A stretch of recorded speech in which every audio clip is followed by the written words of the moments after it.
ഇപ്പം നമ്മൾ രാജസ്ഥാൻ യാത്രയിലാണുള്ളത്. രാജസ്ഥാൻ യാത്രയിൽ നമ്മളിപ്പോൾ ഡൽഹി കണ്ടെയ്ൻമെൻറ്റിലാണുള്ളത്. ഇവിടെ നിന്നാണ് നമുക്ക് രാജസ്ഥാനിലേക്കുള്ള ട്രെയിൻ കിട്ടുന്നത്. അപ്പോൾ ഞങ്ങൾ ചെങ്ങന്നൂരിൽ നിന്നാണ് ഞങ്ങൾക്ക് വരേണ്ടതായിട്ടുണ്ടായിരുന്നത്. പക്ഷേ ചെങ്ങന്നൂരിൽ ഡയറക്റ്റ് ട്രെയിൻ ഇല്ലാത്തതുകൊണ്ട് തന്നെ ഞങ്ങൾ എറണാകുളത്ത് വന്നിട്ട് എറണാകുളത്ത് നിന്ന് ടിക്കറ്റ് എടുത്തുകൊണ്ടാണ് ഞങ്ങൾ ഡൽഹിയിൽ വന്നിറങ്ങിയും ഡൽഹിയിൽ നിന്ന് പിന്നെ ഡയറക്റ്റ് ട്രെയിൻ കിട്ടാത്തതുകൊണ്ട് ഡൽഹി കണ്ടെയ്ൻ വന്നിട്ട് കോണ്ടെന്ന് പറയും, അവിടെ വന്നിട്ട് നമ്മൾ രാജസ്ഥാനിലേക്ക് ടിക്കറ്റ് എടുത്തിട്ടുള്ളത്. പക്ഷേ നിങ്ങൾ ടിക്കറ്റ് എടുക്കുമ്പോൾ ശ്രദ്ധിക്കേണ്ട ഒരു കാര്യം എന്താണെന്ന് വെച്ച് കഴിഞ്ഞാൽ അത് ഈ ദൂരയാത്രയ്ക്ക് എപ്പോഴും റെയിൽവേ സ്റ്റേഷനിൽ തന്നെ പോയിട്ട് അവിടുന്ന് സ്ലീപ്പറിലുള്ള ടിക്കറ്റ് ബുക്ക് ചെയ്യാൻ നോക്കുക എന്നുള്ള കാര്യം മറ്റുള്ളിടത്ത് ഓൺലൈനിൽ എടുക്കുന്നതിനേക്കാളും പ്രാധാന്യം നിങ്ങൾ റെയിൽവേ സ്റ്റേഷനിൽ എടുക്കുമ്പോൾ അത് കൺഫേം ആകാനുള്ള സാധ്യത വളരെ കൂടുതലാണ്. പിന്നെ രാജസ്ഥാൻ ജയ്പൂർ പോലുള്ള യാത്രകളിലേക്ക് നിങ്ങൾ വരുമ്പോൾ എപ്പോഴും ഒരു എന്താ പറയുക ജാക്കറ്റ് അല്ലെങ്കിൽ സ്വെറ്ററൊക്കെ എപ്പോഴും കൂടെ കരുതുന്നത് നിങ്ങൾക്ക് നല്ലതായിരിക്കും. കാര്യം അമ്മാര് തണുപ്പെന്ന് വെച്ചാൽ അമ്മാര് തണുപ്പാണ്. ഞാൻ പിന്നെ കുംഫുവിൻ്റെ ഒരു യൂണിഫോം എടുത്ത് വെച്ചതാണ്. എൻ്റെ ജാക്കറ്റ് ഒരു മിസ്സിങ് ആയിപ്പോയതുകൊണ്ട് നിലവിൽ നമ്മൾ ജയ്പൂർ ചെന്നിട്ട് വരാൻ മേടിക്കും. അപ്പം അന്നേരം അതിൻ്റെ ബാക്കി കാര്യങ്ങളൊക്കെ പറയാം. പിന്നെ ട്രെയിനിൻ്റെ ടൈമിങ്ങും കാര്യങ്ങളും എസ്പെഷ്യലി രാത്രി 12 മണിക്ക് ശേഷമുള്ള ട്രെയിനാണെങ്കിൽ ടൈം പ്രത്യേകിച്ച് നോക്കണം, ഇല്ലെന്നുണ്ടെങ്കിൽ പണി നല്ലതായിട്ട് കിട്ടും.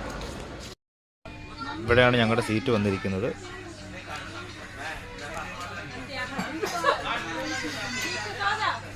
സൈനിക് എക്സ്പ്രസ് എന്ന് പറഞ്ഞിട്ടുള്ളൊരു ട്രെയിനാണ് നമുക്ക് കിട്ടിയേക്കുന്നത് കേട്ടോ.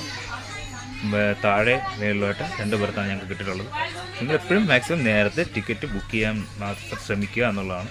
ഇല്ലെന്നുണ്ടെങ്കിൽ പിന്നെ നാട്ടിൽ നിന്നൊക്കെ ഇത്രയും ദൂരയാത്രയൊക്കെ ചെയ്യുന്ന സമയത്തെ കുറച്ച് വഴക്കുണ്ടാക്കാനുള്ള മനോധൈര്യം കൂടെ എടുത്ത് പോക്കുവരട്ടി ഇട്ടേക്കണം, ആവശ്യം വരും.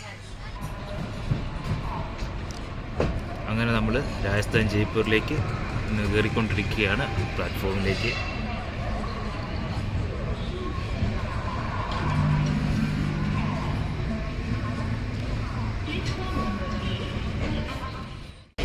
അങ്ങനെ നമ്മൾ ജയ്പൂർ റെയിൽവേ സ്റ്റേഷനിൽ എത്തിയിട്ടുണ്ട്. പുറത്തിറങ്ങിയപ്പോൾ ഒരു പ്രത്യേക ഒരു ഫുഡ്, അതായത് അവില് പിന്നെ കുറച്ച് കളറ് ചേർത്ത് കപ്പലണ്ടിയൊക്കെ ഇട്ട് വെച്ചൊരു സാധനം. എന്തായാലും കണ്ടതല്ലേ, ഒരെണ്ണം അങ്ങ് മേടിച്ചു.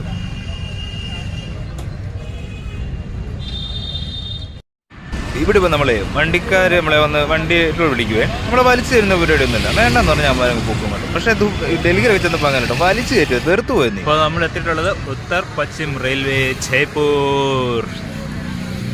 ജയ്പൂരിൻ്റെ റോഡുകൾ നമുക്ക് വേണ്ടി അങ്ങനെ തുറന്നിട്ടിരിക്കുകയാണ്. ബാക്കിയുള്ള കാര്യങ്ങൾ നമുക്ക് പൊതുവെ പുറകെ നമ്മൾ കത്തിക്കാം. എല്ലാവരും ഇല്ലെങ്കിലും ചിലരൊക്കെ ഇടയ്ക്ക് ചോദിക്കുമായിരുന്നു, എന്താ ഇപ്പോൾ വീഡിയോസ് ഒന്നും കാണുന്നില്ല, എന്ത് പറ്റിയെന്ന്. അത് ചെറിയ ഫാമിലി പ്രോബ്ലംസ്, ഒരു ഡിവോഴ്സ്, എൻ്റെ ഡിവോഴ്സൊക്കെ ആയി ഇങ്ങനെ നിൽക്കുന്നു. അപ്പം അതിൻ്റെ ചില വിഷമങ്ങളും കാര്യങ്ങളൊക്കെ ഉള്ളതുകൊണ്ട് ഇപ്പോൾ പിന്നെ നമ്മൾ അടുത്ത സന്തോഷം നോക്കുക എന്നുള്ളതാണല്ലോ. അപ്പോൾ ഞാൻ കൂടുതൽ ഒറ്റയ്ക്ക് ദൂരയാത്രയൊക്കെ പോയായിരുന്നു. പക്ഷേ വീഡിയോ എടുക്കാൻ പറ്റുന്ന മാനസികാവസ്ഥ അല്ലായിരുന്നു, അതുകൊണ്ടായിരുന്നു വീഡിയോ ഒന്ന് എടുക്കാഞ്ഞത്. ഇനിയോ പോയ വഴി കൂടെ വീഡിയോ ഒക്കെ എടുത്ത് കാര്യങ്ങളൊക്കെ നമ്മുടെ ചാനലിലൂടെ മുന്നിലേക്ക് എത്തിക്കുന്നതായിരിക്കും. അപ്പം എല്ലാവരും ചാനൽ സബ്സ്ക്രൈബ് ചെയ്യുക, ആദ്യമായിട്ട് കാണുന്ന സബ്സ്ക്രൈബ് ചെയ്യുക, ലൈക്ക് ചെയ്യുക, കമൻറ്റ് ചെയ്യുക, ഷെയർ ചെയ്യുക. പിന്നെ ലൈഫല്ലേ, വിഷമങ്ങളും ദുഃഖങ്ങളൊക്കെ കാരണം ഞാനത് എൻജോയ് ചെയ്യുന്നു. പക്ഷേ ഇതിപ്പോൾ കിട്ടിയത് ഇച്ചിരി കൂടിപ്പോയി ഇതുവരെ കിട്ടിയതിനേക്കാളും. എങ്കിലും ഭഗവാന്റെ ഇതല്ലേ,